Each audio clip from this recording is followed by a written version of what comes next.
제게 예수님을 알고 느끼고 또 보게 해주는데 큰 도움을 준 책이 시대의 소망입니다.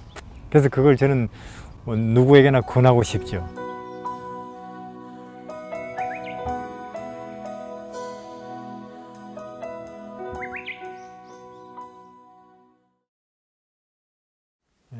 함정 가운데서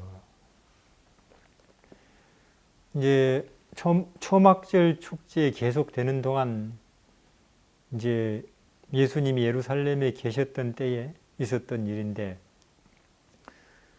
이제 백성들에 대한 예수님의 영향력이 압도적으로 커져가잖아요. 이제 여기에 그 당시 이제 교회 지도자들은, 종교 지도자들은 이 속수무책이에요. 이제는 사람들이 우리 이야기 들으러 안 온다. 이대로 가면 우리는 이제는 뭐 존재 의미가 없어지지 않느냐. 사실 저들도 그분에게 가서 구원받으면 되잖아요. 생명을 얻고 기쁨의 우물에서 길을 길어서 구원의 우물을 마시면 되잖아요.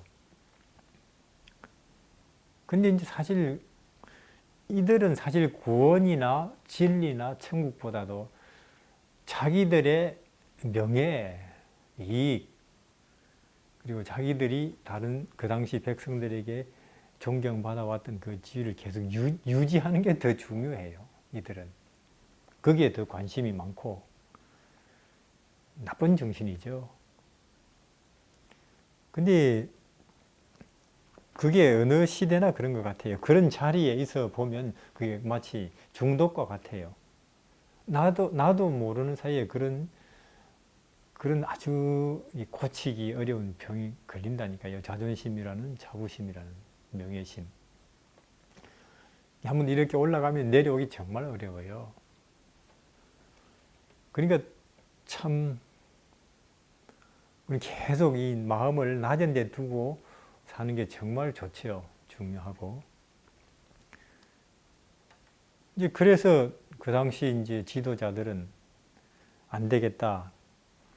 점점 커져가는 백성들의 열광, 지지, 여기다 찬물을 좀 끼얹어야겠다. 이 예수 그리스도의 영향력을 막아야 되겠다 하는 생각에서 이제 자격을 들고 나오세요. 자격을. 무슨 자격으로 가르치냐? 너는 우리가 임명한 적도 없고, 뭐 학교를 나오지도 않았지 않느냐? 근데 지금 예수님은 어쨌거나 백성들의 목마름과 백성들의 이 영혼의 필요를 채워주고 있잖아요. 목마른 사람에게 물 떠다 주는 것도 자격을 묻는 거예요. 지금 백성들은 정말 그 나사렛 목수의 모습이나 태도나 가르치면서 얼마나 그들은 목마름을 채우고 있는데 큰 기쁨을, 소망을 새로이 얻고 있잖아요. 그들이 못한 일을.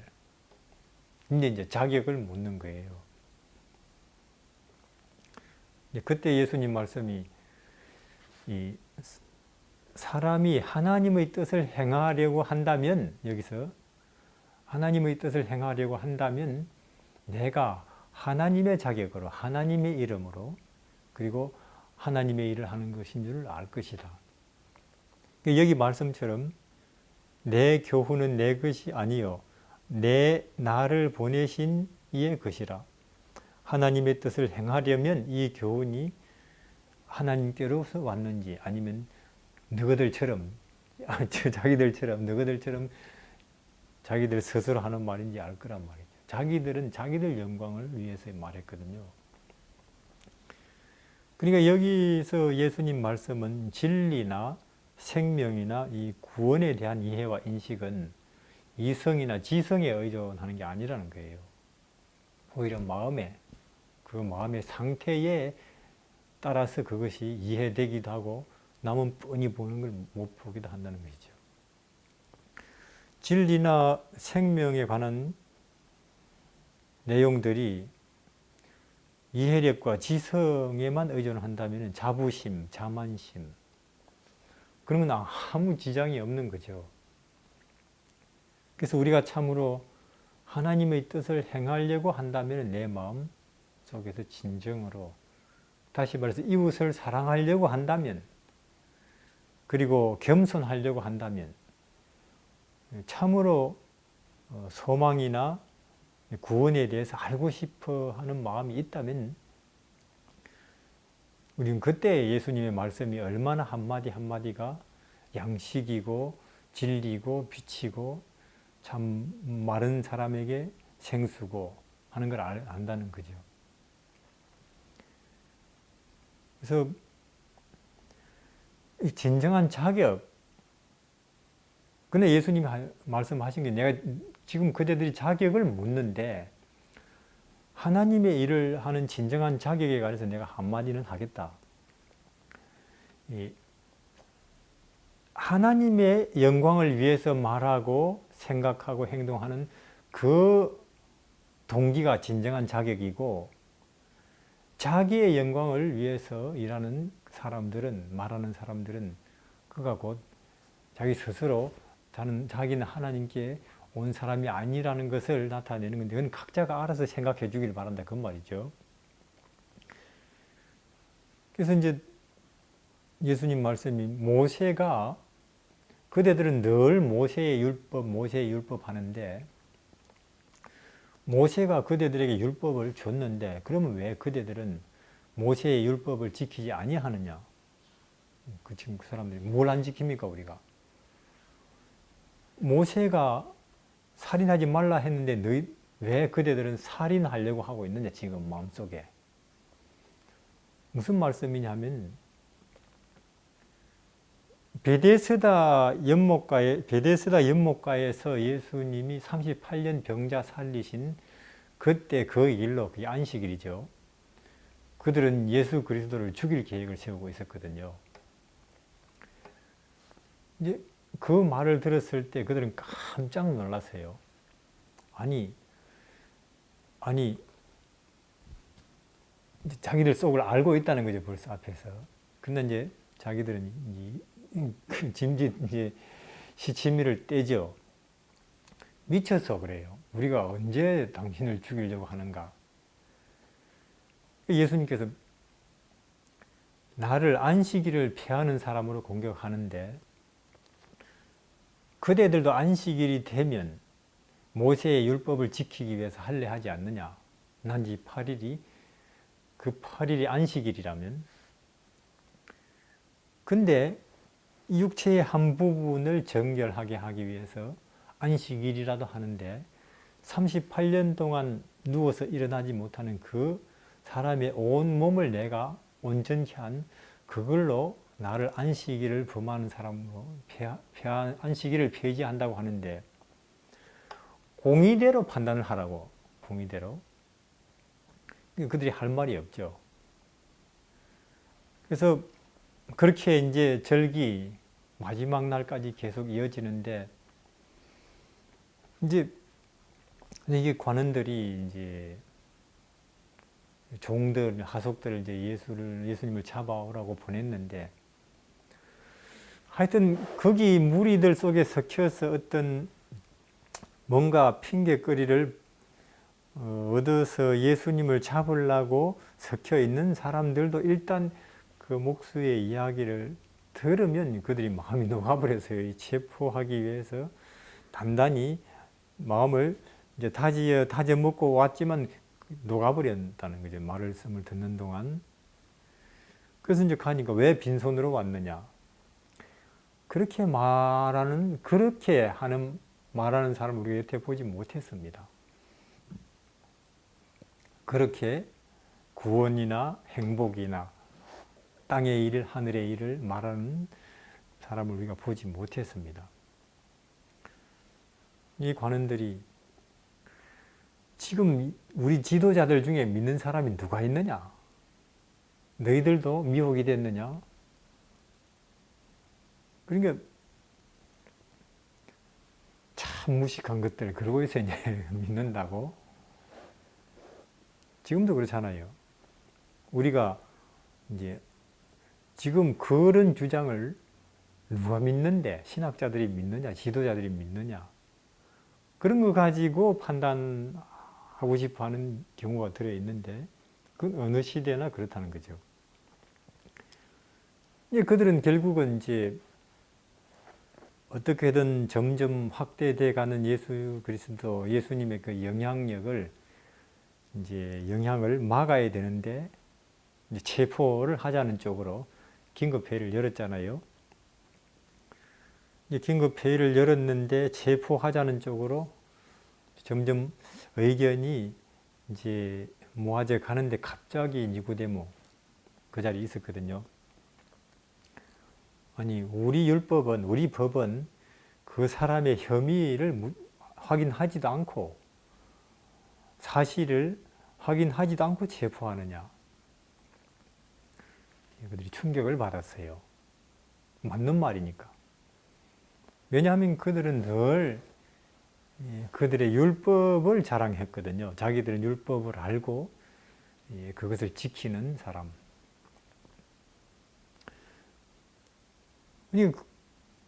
그거보다 더 큰 충격은, 아니, 우리 중에도 그 사람에게 지금 그 사람을 내게 끌리는 사람이 있다니 하는 것에 그들은 더 충격을 받으면서, 아니, 생각해보라. 나사렛에서 선한 것이 난 적이 있느냐? 이제 그렇게 말도 안 되는 소리를 하고 말죠, 그들은.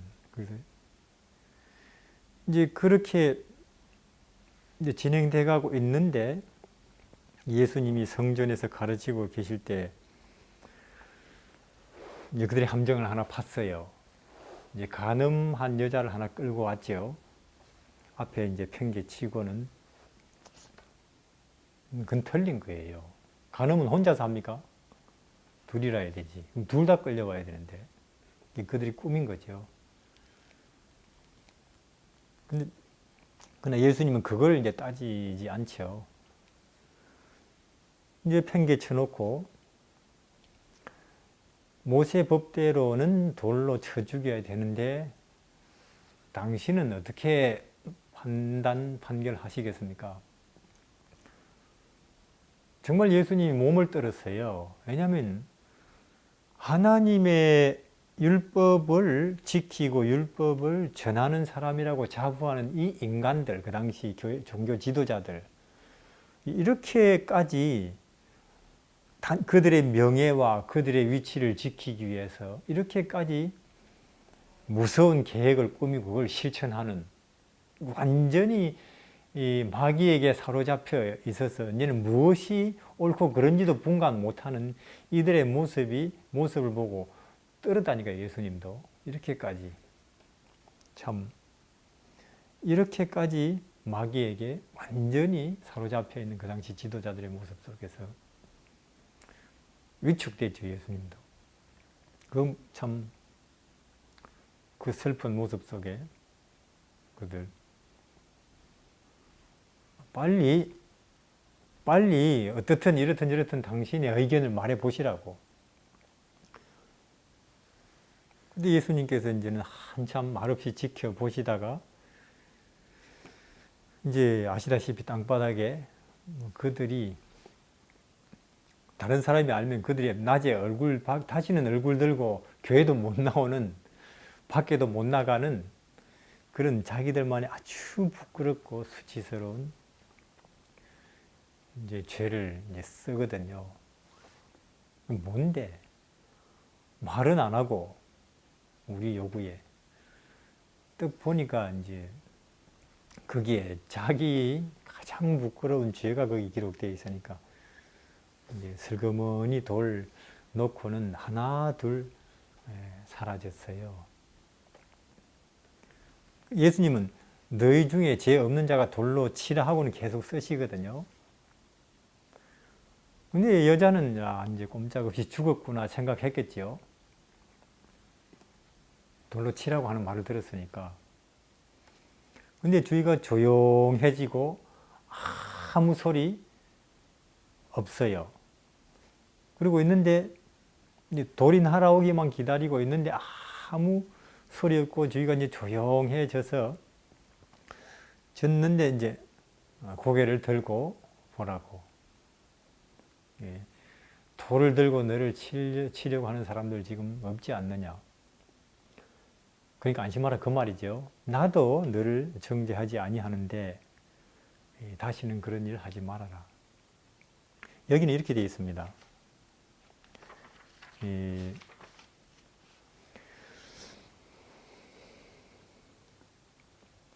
나도 너를 정죄 아니하노니 가서 다시는 죄를 범하지 말라 하시는 희망에 찬 말씀이 그녀의 귀에 들려왔다.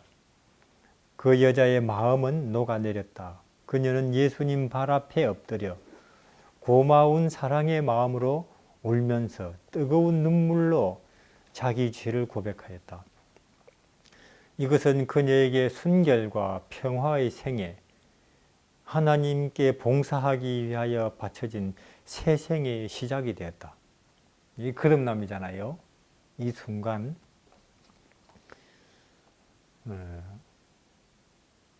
완전히 과거와는 다른 새 삶이 이제 이렇게 시작이 되는데 누가 이런 능력을 갖고 있겠어요? 누가? 이 지구상에. 그 어떤 종교나 철학이나 가르침이 혹은 도 닦는 수행이. 이래서 예수님 외에는 천하 인간의 구원 주실 다른 이름이 없죠. 이 타락한 영혼을 구원하기 위해 예수께서는 가장 흉악한 육체적 질병을 고칠 때보다 더 큰 기적을 행하셨다. 문둥병 고치고 죽은 자 살리고 혹은 홍해를 가르시든 그때보다 더 큰 기적이 이거라는데 지금까지 이 여자는 참 타락의 구덩이 속에서 아무 희망도 없이 뒹굴고 살다가 이제는 하나님께 풀을 받고 이제는 죽음만 기다리는 그 순간 아니었어요? 그런데 지금 이 순간에 가장 깨끗하고 가장 희망찬 새 삶이 태어나는 순간, 이게 재창조의 능력이죠. 가장 큰 이적, 그분께서는 영원한 죽음에 이르는 영적 질병을 이렇게 고치셨다. 이 회개한 여인은 그분을 가장 신실히 따르는 사람 중에 하나가 되었고 자기 희생적 사랑과 헌신으로 그녀는 예수님의 용서하여 주신 은혜에 보답하였다. 이 여인을 용서하고 고상한 생활을 하도록 격려하신 이 일 가운데서 예수님의 성품은 완전한 의의 아름다움으로 빛났다. 이것이 예수님의 의라는 거죠. 예수 그리스도 우리의 의, 완전한 아름다움으로 빛났다는 것인데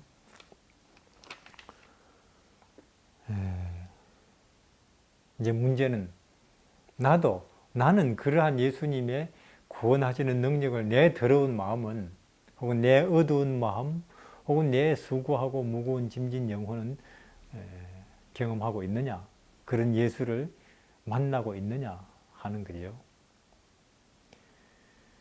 그러면 우리도 이 여자처럼 희생과 봉사, 그 다음에 순수와 평화의 생애를 우리도 지금 시작하고 또 그것으로 그렇게 우리도 성장하고 더 큰 영광으로 나아갈 텐데, 이제 내 영혼 안에, 내 안에 그런 일이 일어나려면 우리도 철저히 절망해야 돼요. 자기 자신에 대해서 스스로, 혹은 주위 사람들, 주위 환경, 주위에서도 나는, 물론 주위의 사람들도 나를 그렇게 볼 뿐만 아니라, 우리 스스로도 자기 자신에게 철저히 절망해야 되고, 참 나는 어쩔 수 없는 죄인이구나. 지금 돌로 맞아 죽어도 마땅한 인간이구나 하는 그 철저한 낮아짐, 자기 자신에 대한 절망이 있을 때에 예수님이 우리 보고 말씀하시겠죠. 나도 너를 이 세상에 그대를 정죄할 수 있는 사람은 아무도 없다. 인간은 죄인이니까. 그러나 나도 그대를 정죄하지 아니하는데 이후부터는 내 그늘 밑에서 살아라. 내 빛 속에서 나를 따르면서 살아라고 말씀을 하시고 우리를 이끌어 가실 거거든요. 그래서 사실 우리도 함정 가운데 빠져 있잖아요. 우리 주변이 내 본성이 우리를 참 부자유하게 하거든요. 이러한 내 삶 속에 예수님이 오셔서 이 함정 가운데서 어떤 환경적, 내 본성적인 이 우울과 혹은 낙담 혹은 피곤함, 수고하고 무거운 짐진 인생의 함정 가운데서 우리를 건져내서 전혀 새 사람으로 살게 하실 거라고 저는 믿습니다.